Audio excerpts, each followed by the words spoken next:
What separates average sellers from the ones who consistently hit their number?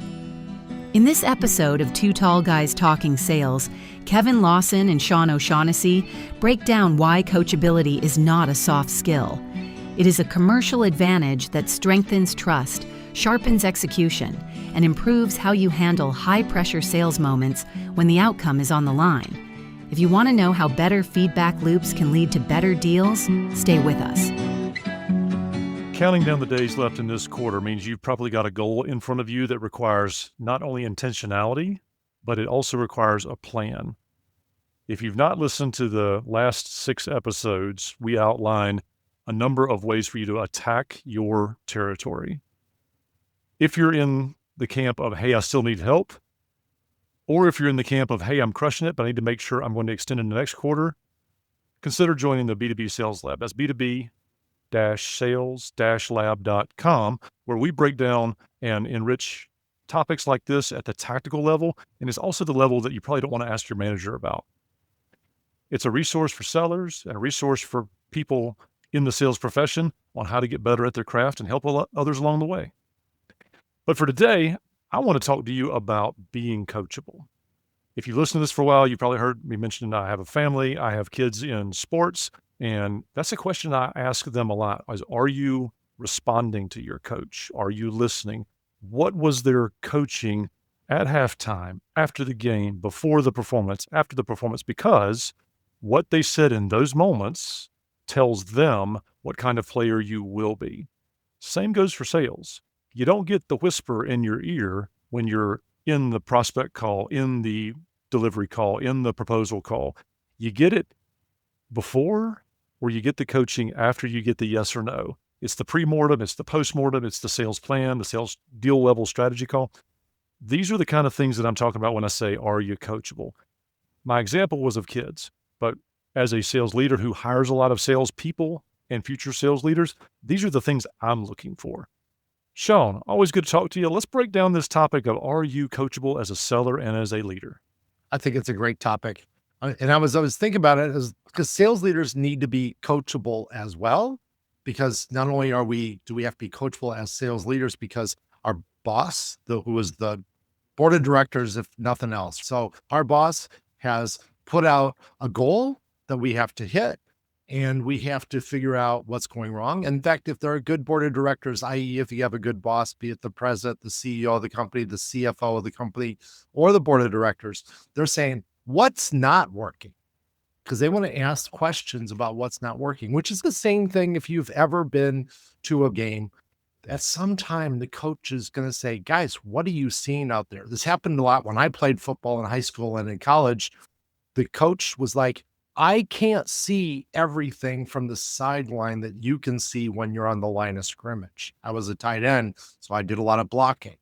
Sean, what are you seeing? Is the guy showing you this? Is the guy showing you that? They would ask me these questions, and so the coach had to adapt to the realities of what was going on. So don't think that just because you're a leader that you don't have to be coachable anymore. But definitely when you are a salesperson, when you own the territory, you need to figure out, I'm getting advice, I'm getting help, and it's very important that you are coachable, that you will take that advice and try it. And now it may not work. The bad thing about sales is we have to do it with our personality. And if our personality says, I can't be blunt like that, I can't be rude, I can't be incredibly tough, I can't call the customer a liar, all those things that you might get coaching from. But you need to do it within your own framework. But you do need to try the ideas, at least as well as you possibly can. You need to try the ideas. Now, the key to being coachable, though, is to try it, think about what happened, and then respond back to your coach and say, I tried to do that, and it didn't quite work. What did I miss? What didn't work with my approach? How do I need to change my personality and my tactics to make that happen? All of those things come to play when you are coachable. And Kevin has heard me talk about this, and I think I've mentioned this on the sales podcast before. I know I've said it at the B2B Sales Lab, but Kevin has heard me say something to the effect of, think of the basketball game You got 7 seconds to go. The game is on the line. We're down by 1, and somebody just got fouled, and now we have a guy on the line. We're going to shoot some bonus shots, some free throws. If we make both of them, we win the game. If we make one, we tie the game. If we don't hit either one, we lose the game. All the pressure is on that player. Coach never says, "Hey, ref, I'm going to do a substitution here. I'm taking number 12. The guy's on the line.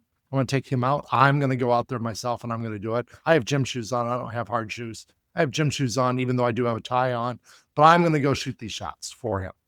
Never happens in a basketball game. Never, ever happens. In fact, you can't even substitute out the player that's going to shoot unless that player is injured. He cannot shoot. That player that got fouled has to take the shot. And that's where coaching comes in, because all the coaching about how do you line up for that shot? How do you take that free throw? How do you relax yourself so that you can actually make it happen? That all happens at that time, and you got to pull it off. The same thing happens in sales. All of a sudden, the CEO walks into the meeting. You're with a customer. You're talking to the director of X, whatever, director of manufacturing, director of supply chain, whatever. And the CEO shows up. He goes, I heard this meeting was going on. Saw it on the calendar. Wasn't invited, but that's okay. So let's make a deal right now. It doesn't happen a lot. We all wish it would probably happen more often. But that's when, you're at the bonus free throw line. You got to make the shot and you got to put it in. Otherwise, you're in trouble because, this is the time to close. And the coach, your boss, your CEO, he may not be there. You may have to pull it off all by yourself. So are you coachable? Can you learn how to handle that situation? Can you learn how to close the deal without the boss being present to make it happen? That's the goal of being coachable. Can you do it when nobody else is there? What do you think, Kevin? I think that's a very daunting moment for any seller when somebody says, let's make a deal right now, because you don't know their motivation. You don't know their construct of how they're perceiving you. It's very high pressure and very real. So let's go back to the coaching. So are you coachable? How do we show that we are coachable? It's my assumption that every salesperson not only gets coaching from their leader, but they also get coaching from since they're subscribed to the MedPick formula for qualifying deals, you have an internal coach. How is that person at your prospect company or your current company? How are they coaching you? We've all heard the interview tactic, sell me this pen. I don't know of very many sellers or people who love that. They don't wake up going, oh, I wish somebody would do that to me today. But you can go to any YouTube video online, find out why people like Sean and I ask that question. It's not to hear your response. It's to hear what you do after we give you our feedback. If you are not willing in an interview scenario to take coaching and feedback, you're probably not going to make it as a seller. You have to have a exquisite talent far beyond the reaches of common man to skip out on that question. So I say all that to say this. Sean, you asked me how I felt about, are you coachable? I feel that if we know who we're receiving the coaching from and we're always open to it, we will be better at our craft. Frankly, we'll probably be a better human as well if we're listening to the people around us and taking wise counsel and feedback. You should be surrounding yourself with peers who are in your profession or a few steps ahead of you, or you got some in there that are a few steps behind you that you can help. You should be contributing and leaning in and finding others that are leaning into you for your personal growth. Being coachable has a way of magically increasing your quota attainment. Listen to that again. Hit rewind or listen to me again. Being coachable has the magic outcome of quota attainment increases. So if you don't have those people in your life, plug for the B2B Sales Lab. A lot of those people exist there. They're either early, maturing, or mature, or maybe you think about it as new, early, and maturing, that are emerging and maturing. Whatever the stage of growth you are in, you can benefit from a peer group like that wants to help you win. So coaches come in all shapes, sizes, and forms, whether they're internal to your company, external that you've hired as a coach, external to your company as a prospect or customer coach that's advocating for you and teaching you how to navigate their corporate structure. Or maybe it's just the customer that you lost. Let that sink in. You lost a customer and you need to know why. What happened that you should be coachable about? Yes, sometimes we get displaced for no fault of our own, but sometimes it was 100% our fault, and we need to figure out what reasons they had for exiting us from their organization, because people buy, what do they buy, Sean? Trust. You're famous for saying that. We trade in the currency of trust as sellers, and we have to keep that trust. So how does the seller frame that trust scenario up with coaching in mind, Sean? I think that's really powerful. Thank you very much for saying that. I like to talk about trust because I do. I like to talk about this one big thing on trust.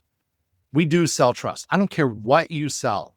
Kevin and I were actually in a meeting with other people in there, and I asked one of the leaders of one of the companies, "What do you sell?" And he gave me the 20-second, 30-second high level. This is what I sell. And I was like, "No, you don't. I guarantee that's not what you sell," especially as the CEO of the company. I said, "You sell trust. You sell that, yes, we will deliver whatever we're supposed to deliver." Because the goal is to understand what the customer wants and then try to help them say that if they do this transaction, if they build this relationship, they'll achieve those goals. And that is what my coaching is to everybody listening now, because I have about a minute and a half left that I can maybe weave into a little bit better of a sales practice. If you always think that I am selling trust and I'm selling trust in myself, that I am not a liar, that what I tell you, Mr. Prospect, is the truth. And I'm just helping you out. I'm selling you a product, and trust me, that product works.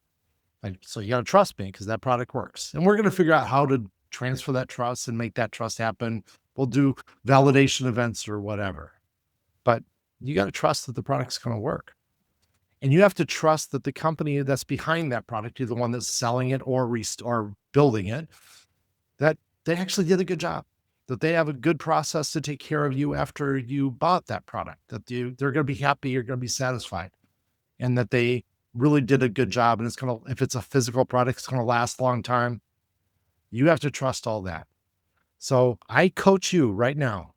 Think about how you transfer trust, just like I have to be done at the end of 15 minutes because, it's time to go. So do me a favor, join the B2B Sales Lab, talk to us there, ask us questions there. Kevin and I are there all the time. And until next Tuesday, come back and join us here on Two Tall Guys Talking Sales. Thank you very much. That was a sharp episode, and one of the biggest takeaways was the idea that coaching only matters if it can be applied when the pressure is real. The basketball free throw analogy made that point perfectly. The coach cannot step in and take the shot for you, which means the real work of coaching happens before the moment, so you are ready when the customer suddenly says, "Let's make a deal right now." That is a useful reminder for any seller or sales leader, because it reframes coaching as preparation for execution, not commentary after the fact. I also keep coming back to the practical challenge from this conversation. Don't just hear coaching, apply it, reflect on the result, and come back with a better question. That one discipline matters because it turns feedback into improved judgment, tighter execution, and ultimately better quota performance. Put that into practice today with one live deal, one recent loss, or one upcoming customer conversation before the noise of the week pushes it aside. And if you need help with sales management, or simply growing your company, reach out to Sean or Kevin using the contact information in the show notes. You can also join the B2B Sales Lab, where salespeople and sales leaders come together to get answers, share resources, and help each other make quota. You'll find the B2B Sales Lab URL in the show notes as well. Be sure to subscribe to Two Tall Guys Talking Sales on your favorite podcast player so you do not miss the next conversation when it drops next week. Happy selling!